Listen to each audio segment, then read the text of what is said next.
Hello मेरे प्यारे साहिलियन, सबका स्वागत करता हूं अपने इस क्लास में। आज का क्लास जैसा कि आप देख रहे हो सर, बायोलॉजी का सबसे पहला चैप्टर ओपन हुआ है जिसे हम लोग कहते हैं द लिविंग वर्ल्ड।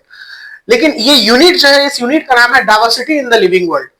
अगर हम इस चैप्टर के बारे में बात करें तो बहुत ही बेहतरीन चैप्टर है। लेकिन सर पहले बायोलॉजी होता क्या है, क्या इसके मायने हैं हमारे एजुकेशन के लिए और हमें किन किन चीजों में यह फायदा पहुंचाता है, इसके बारे में जानेंगे। Okay, so let we start here. Firstly what is biology, क्योंकि आज आप लोगों का कौन सा क्लास है? इंट्रोडक्शन क्लास है। इंट्रोडक्शन में हम लोग समझते हैं कि हमें पढ़ना क्या है, हमारा गोल क्या है और हम लोग कैसे पढ़ेंगे और क्या पढ़ना है। ठीक है ना, कैसे पढ़ेंगे कि ये सारी चीजें हमारे लिए बहुत ही मायने रखें और इंपॉर्टेंट रखें। वी नो दैट साइंस, जिसको हम लोग कहते हैं विज्ञान, विज्ञान का कोई और छोर नहीं है, कोई अंत नहीं है। क्योंकि जो भी साइंस है वो बस साइंस है। बैठो, जो भी साइंस है वो बस साइंस है।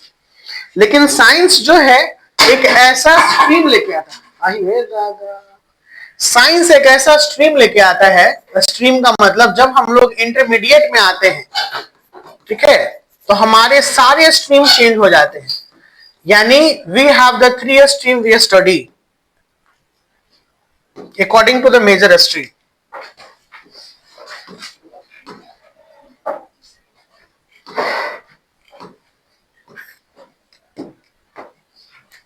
The first one is arts, second one is commerce और थर्ड वन इज साइंस। ये तीन कैटेगरी में हमारा बढ़ता है। लेकिन टेंथ में ये तीनों सेम होता है। ये तीनों टेंथ में हम लोग लगभग एक साथ पढ़ते हैं सारे सब्जेक्ट में, चाहे वो बिहार बोर्ड हो या फिर वो सीबीएसई बोर्ड हो।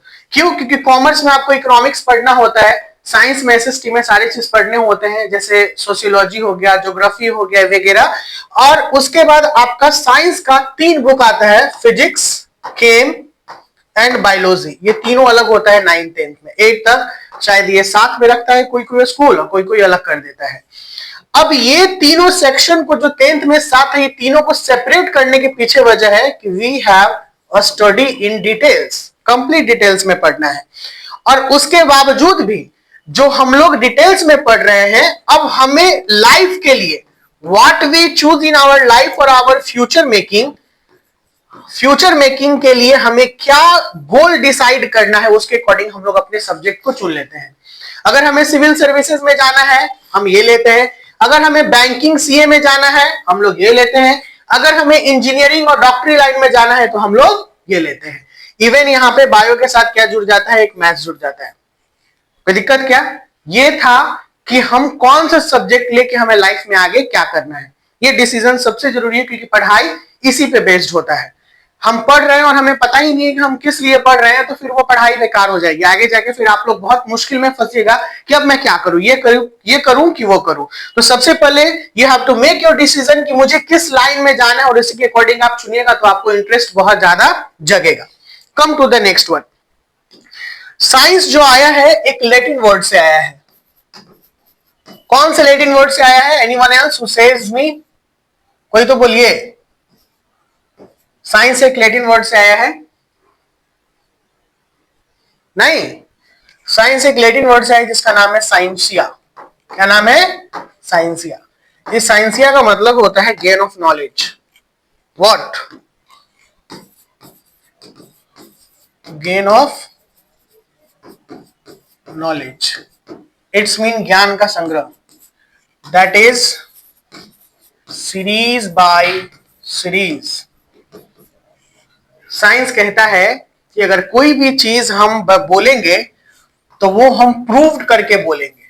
दैट इज प्रूव्ड कि ये साइंस में ये होता है ना।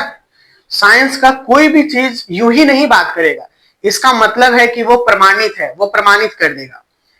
साइंस कैसे आया, किस किस तरीके से प्रमाणित करेगा? तो firstly we observe, the first channel is observation.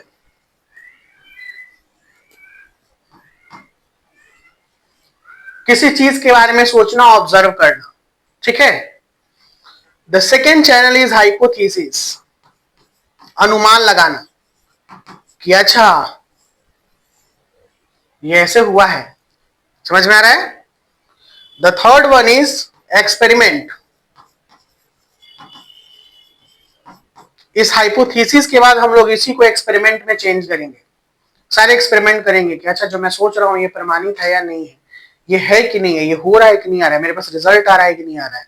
Okay, experiment के बाद finally comes to the result, और रिजल्ट के बाद फाइनली आता है कंक्लूजन, जो कि आपके रिजल्ट को बताता है कि योर रिजल्ट इज राइट और रिजल्ट इज रॉन्ग। आपको आगे इस जो ऑब्जर्वेशन जो आपने सोचा है उस पर बढ़ना है या फिर हटना है या फिर खत्म कर देना है।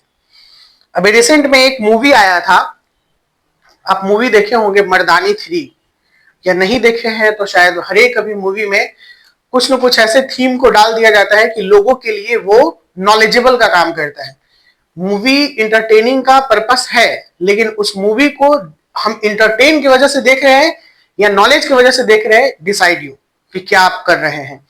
उस मूवी में सर्वाइकल कैंसर जो होता है फीमेल में, उसके बारे में बताया है। उसको लेके छोटी छोटी लड़कियों पे वो एक्सपेरिमेंट करता है, उस कैंसर के पैथोजेन को वो डाल देता है उसमें और देखता है कि लड़की में आ रहा है या नहीं आ रहा है।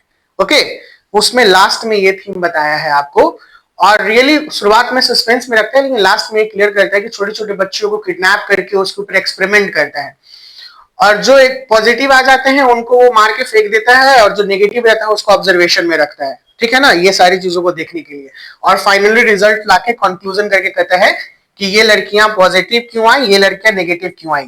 ठीक है, तो कोई भी एक्सपेरिमेंट के लिए ये चैनल चलना है, और ये साइंस के थ्रू ही पॉसिबल है। Science has a broad areas, इसके पास बहुत बड़े एरियाज होते हैं साइंस के। साइंस के स्टूडेंट को आपने सुना होगा कि ऑल डोर्स आर ओपन, जितने भी दरवाजे हैं सब खुले हुए होते हैं for the science student. But arts के लिए सारे दरवाजे नहीं खुले होते, क्योंकि वो साइंस के आगे जो प्रोफेशनल जॉब है उसमें वो नहीं जा सकते हैं। अगर कोई आर्ट्स कर रहे हैं तो वो सोचेंगे कि मैं जीएनएम कर लूं, मैं बीएससी नर्सिंग कर लूं, मैं डॉक्टर बन जाऊं, ये इम्पॉसिबल है। लेकिन साइंस के स्टूडेंट जो है, अगर वो सोचेंगे कि मैं सिविल सर्विसेज में भी चला जाऊं तो वो जा सकते हैं। अगर वो आगे जाके साइंस इंटर से कर रहे हैं ग्रेजुएशन, अगर एमबीए कर लिए, चाहे ग्रेजुएशन बीकॉम कर लिए, एमबीए कर लिए, इन फ्यूचर आगे वो जो भी करना चाहे दे हैव टू डन, वो कर सकते हैं साइंस का। और वो पर्दा सटा दो, बराबर कर दो पीछे वाला। तो ये था आपका साइंस का क्या तरीका है, how the science comes and what the science says. ठीक है, कैसे साइंस आया और साइंस क्या कहता है, कैसे हम लोग किसी चीज को एक्सपेरिमेंट में डालते हैं, ये बात करता है। अब यहां पे आता है बायोलॉजी, क्योंकि साइंस का एक ब्रांच है बायोलॉजी, मैंने अभी आपको बताया था ना विशाल, एकदम बेसिक है विशाल, बहुआ वाला। 12th में डायरेक्ट आए, 11th में नहीं आए। 11th का बेसिक क्लास इंट्रोडक्शन चल रहा है, जो तुम लोग को जाना बहुत जरूरी है। कुछ कुछ बच्चे लोग डायरेक्ट 12th में आए। तो biology comes from 2 Greek word. Biology 2 Greek word से आया है। कितने वर्ड से आया है? ग्रीक वर्ड से। That is BIOS, the second one is logos. क्या क्या आया है? BIOS and logos. The first one is BIOS, the second one is logos. BIOS का मतलब होता है लाइफ। हम चूज करते हैं ग्रीन, लिखाता है ऑरेंज, लाइफ। और लोगोस का मतलब होता है स्टडी। दोनों को अगर जोड़ेंगे तो हमारे पास आएगा, क्या आएगा? नहीं बोलिएगा, स्टडी ऑफ लाइफ। डेफिनेशन अगर मैं दूं, राइटिंग समझ में आ रहा है सबको? The branch of biology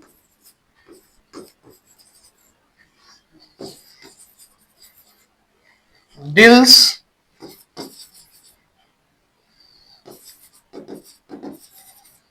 the living beings and their aspects, biology का। और यहां पे एक और एग्जांपल दे सकते हैं, सॉरी डेफिनेशन दे सकते हैं. What is the definition?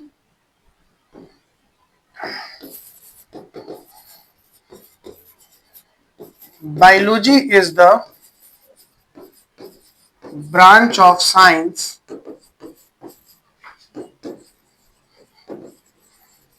that deals with living beings and their aspects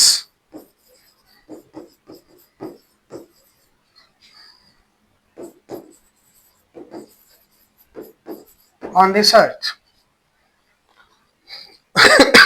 दो तरीके से हम लोग इसका डेफिनेशन दे सकते हैं, क्योंकि जितना भी लाइफ है, ओके, ये लाइफ को हमें बायो में ही पढ़ना है. किसमें पढ़ना है? बायो में पढ़ना है. अब ये जो बायोस, ये बायोलॉजी ग्रीक वर्ड्स है, बायोस लोगोस. इस बायोलॉजी के बहुत सारे branches, there is lot of branches of biology, but majorly we study here 3. बाकी सारे ब्रांचेस जो है वो मैं आपको लिखवा दूंगा इन द लास्ट सेशन. जैसे पूरा ये चैप्टर खत्म हो जाएगा फिर मैं लिखवा दूंगा. इसमें दिया हुआ है बायोलॉजी को 3 ब्रांच में, कौन कौन ब्रांच में बांटा गया है. So here we are.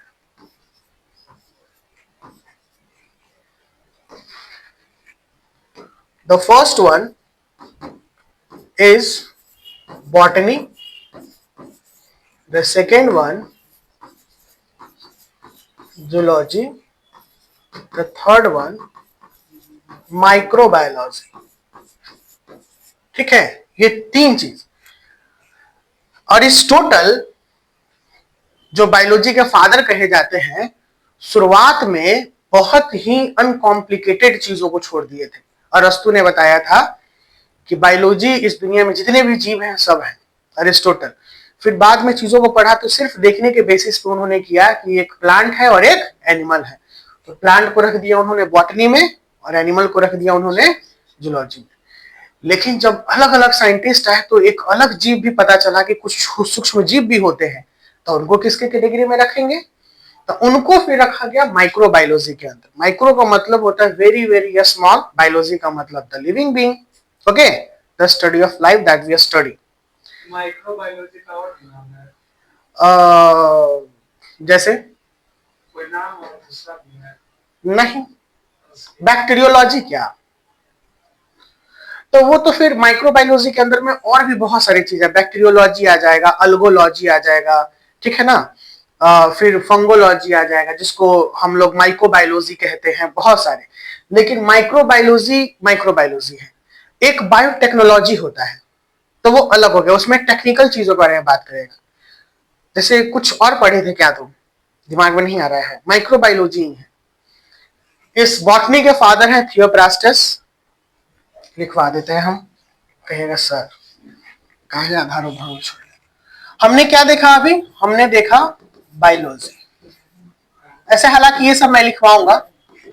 Fathers कौन है? फादर्स. बायोलॉजी के कौन है? दोनों साइड बार सेम हो गया नहीं? गुड. बायोलॉजी के हैं अरस्तु, जिनको इंग्लिश में हम लोग कहते हैं Aristotle. Who is the father of biology? Aristotle. We come to the botany.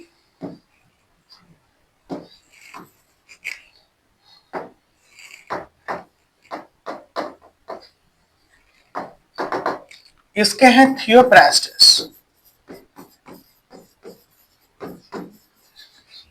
We come to the zoology. Again इसके हैं Aristotle. We come to the microbiology.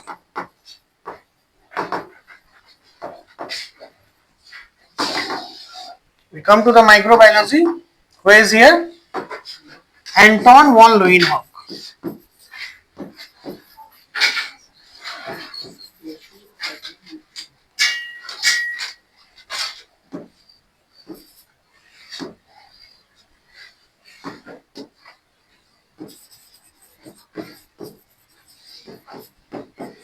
ठीक है, दीज आर. बाकी और भी हैं सब अलग अलग, जैसे जेनेटिक्स का अलग फादर हो जाएंगे, मेंडल कहते हैं उनको.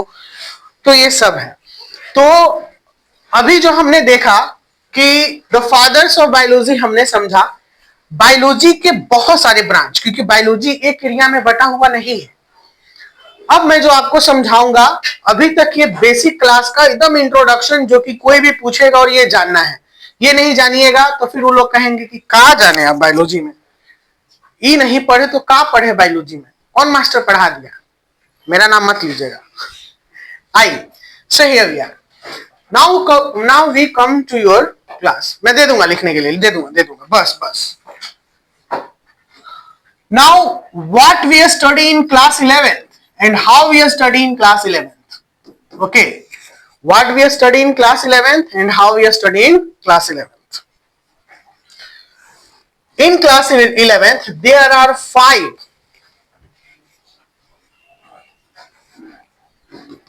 units. कितने यूनिट हैं? 5.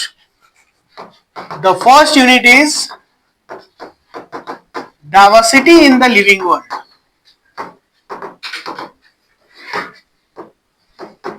It consists 4 chapters. How many chapters? काहे हुई कलरफुल हो जाता है नहीं। अब इसमें जो पढ़ना है diversity in the living world में, जो 4 चैप्टर रखे हुए हैं, ये दुनिया में जितने भी जीव जंतु हैं इस सब के बारे में पढ़ा देगा, विविधताओं के बारे में पढ़ाएगा। डाइवर्सिटी का मतलब होता है the different kind of organism that present on this earth.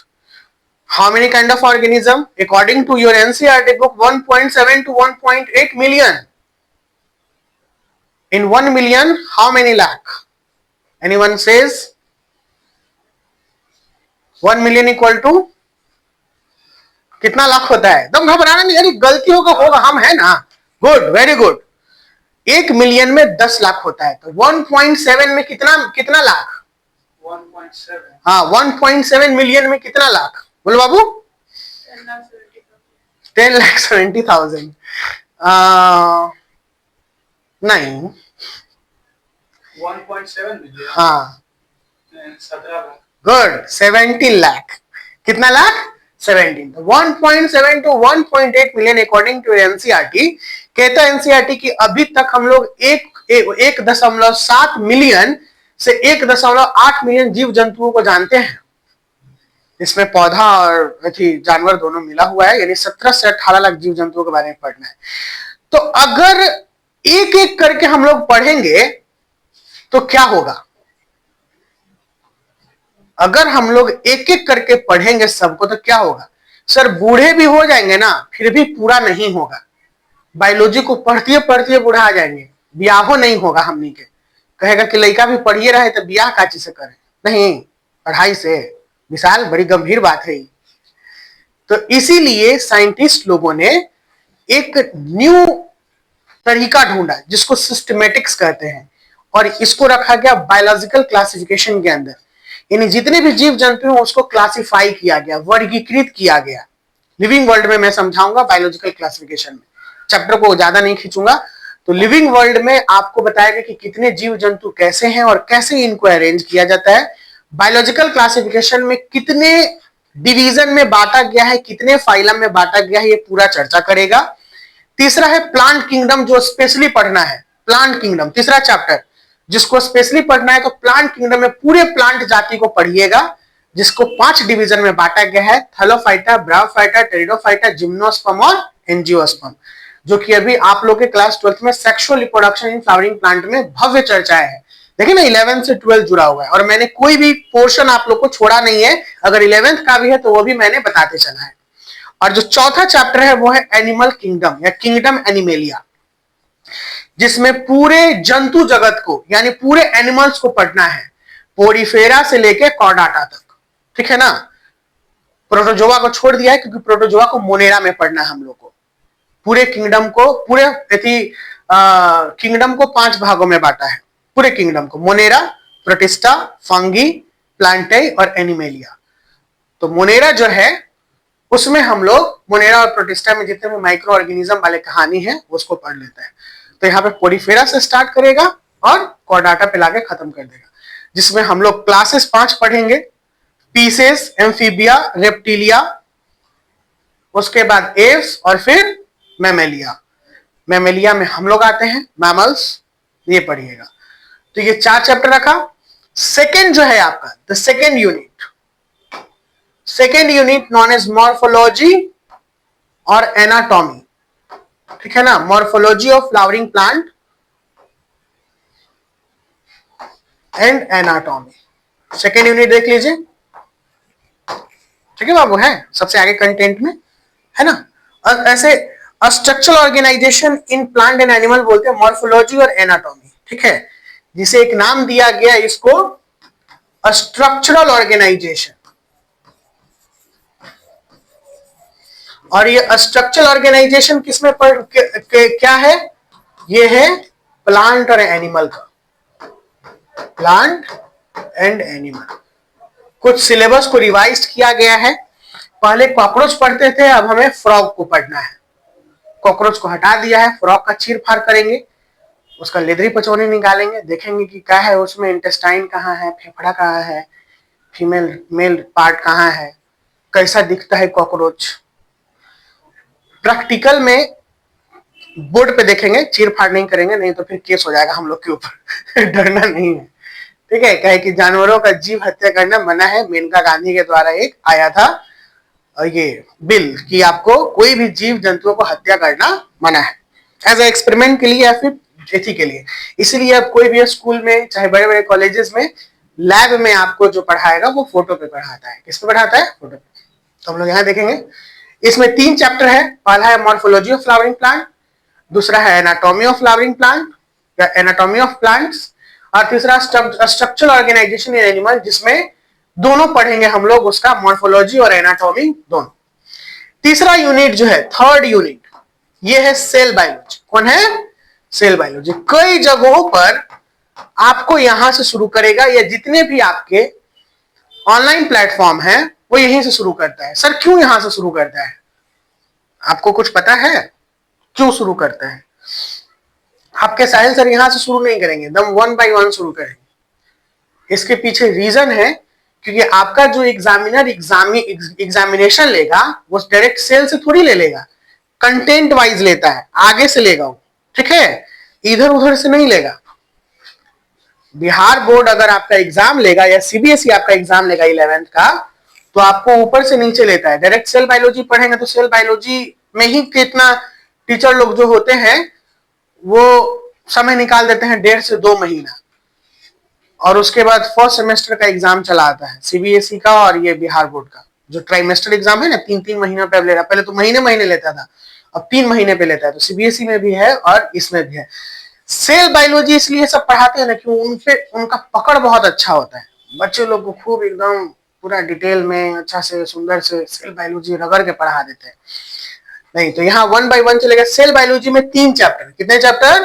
3 chapter इसमें भी सेल बायोलॉजी में। सबसे पहले cell, fundamental unit of life, दूसरा है सेल साइकिल, सेल डिवीजन, तीसरा है बायोमोलिक्यूल्स। देखिए बाब, है ना,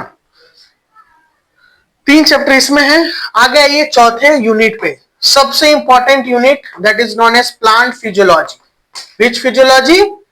plant physiology.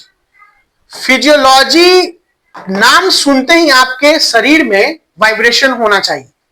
Physiology, why vibration?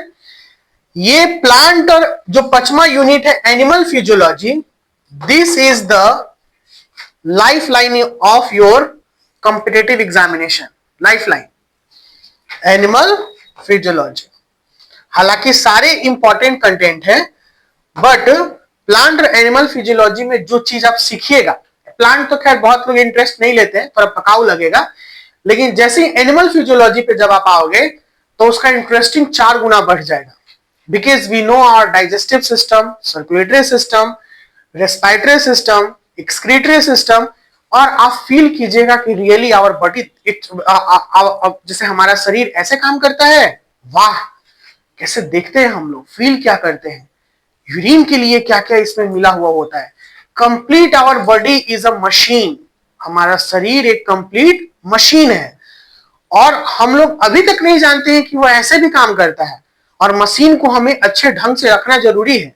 कहते हैं ना कि जब हम लोग कोई गैजेट्स खरीदते हैं या घर में कोई मशीन रखते हैं तो बेटा बहुत अच्छा से चलाना, नहीं तो खराब हो जाएगा।